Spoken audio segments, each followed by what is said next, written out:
दिनैनिफ्राय 10, 11, 12 फेब्रुवारि बे सानथामनि हाबाफारि लानानै माने सरस्वती प्रसाद संसद सा सानजा बे गौथुमा 116थि मागि पुर्णिमा आरो संसदनि 17थि बोसोरसालिया जथुमा लोगोसे सोनाब बिजनी आन्चलिकनि 34थि बोसोरसालिया जथुमा आरो चिरां जिल्ला सरस्वती प्रसाद संसदनि 29थि बोसोरसालिया जथुमा जयैनो बे मालिपारा बिजनी मालिपारा गामियाव बे जोहोलाव फोथाराव खुंनो लाहार फाहार खालामनाय जादों। दिनै बे सोनाब बिजनी आन्चलिकनि जथुमा जागायजेनगोन मोनाबिलि 5 बाजिनिफ्राय जग्गाहुति होनायनि गेजेरजों बे आन्चलिकनि हाबाफारिया जागायजेनगोन। बेनिफ्राय गाबोन 11 फेब्रुवारि बे सानखालि चिरां जिल्ला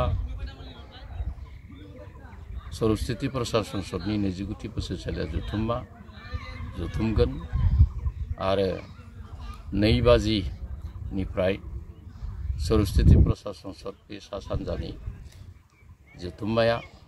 जथुमानि जा भक्तफोर बे भक्तफोरनि मुं थिसननाय जागोन आरो मोनाबिलि 5 बाजिनाय लोगो लोगो जग्गाहुति होनायनि गेजेरजों बे संसदनि मिरु संसदनि भक्त मेल जिरायगोन आरो बेवहाय बे संसदारि माखासे बाथ्रा लोगोसे आध्यात्मिक अर्थात शास्त्र आलोचना बेबो जागोन।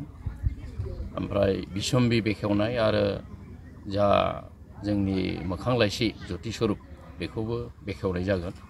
बेखेवगिरि हिसाबै जोङो आलासि हांख्रायदों जे बेवहाय जोङो बे बिसम्बि बेखेवनायनि उनाव जोङो संसदनि माखासे बाथ्रा सावरायगोन आरो बेजों लोगोसे शास्त्रबो सावरायगोन। दा बिनि अखानायै 12 फेब्रुवारि खालि जोंहा फुंनि जग्गाहुति होनायजों लोगोसेनो अखण्ड जग्गाहुतिनि गेजेरजों बे हाबाफारिखौ जागायजेनगोन आरो बेवहाय फुंनि 7:30निफ्राय 11 बाजिहालागै शास्त्र सावराय मेल खुंनाय जागोन आरो जोंनि सिनियर जा दैदेनगिरिफोरमोन मावथिफोरमोन भक्त प्रसारकफोर दंमोन बिथांमोनखौ जोङो मान बावगोन। बेनिफ्राय बेजों लोगोसेनो जोङो शास्त्र आलोचनाबो खालामगोन। ओमफ्राय 12 बाजियाव जोङो गेवलां मेल खुंगोन। बे गेवलां मेलाव गाहाय आलासि हिसाबै बिटिआरनि गाहाय मानिनां प्रमद बर' बिथांखौ हांख्रायनाय जादों आरो लोगोसेनो इएम रन्जित बसुमतारी आरो गोदानै सायख'जानाय एमएलए बिथांखौबो हांख्रायनाय जादों आरो गोबां जायगानि दैदेनगिरि फरायसा आफादनि थुनलाइ आफादनि दैदेनगिरि बिथांमोनखौबो हांख्रायनाय जादों।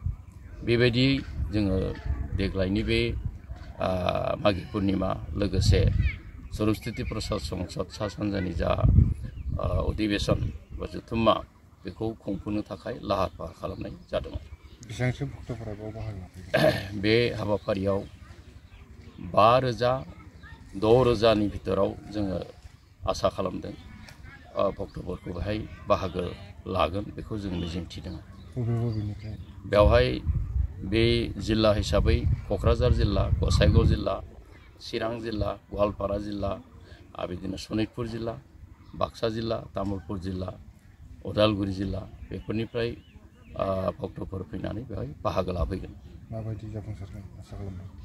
बेखौ जोङो जोबोद मोजाङैनो जाफुंसारगोन होननानै जों आसा खालामदों। बेहाय गाजा गोमजायै बयबो मिनि खुसियै बेहाय बाहागो लागोन आरो बे बयनिबो मददाव बेयो जाफुंसारगोन। 116थि मागि पुर्णिमा बेवहाय परमहंस शिबनारायण स्वामिनि थैनाय सान लोब्बा लाखिनानै बेखौ खुंनाय जागोन। बेनि सायाव फंनैसो बुंगोन नामा?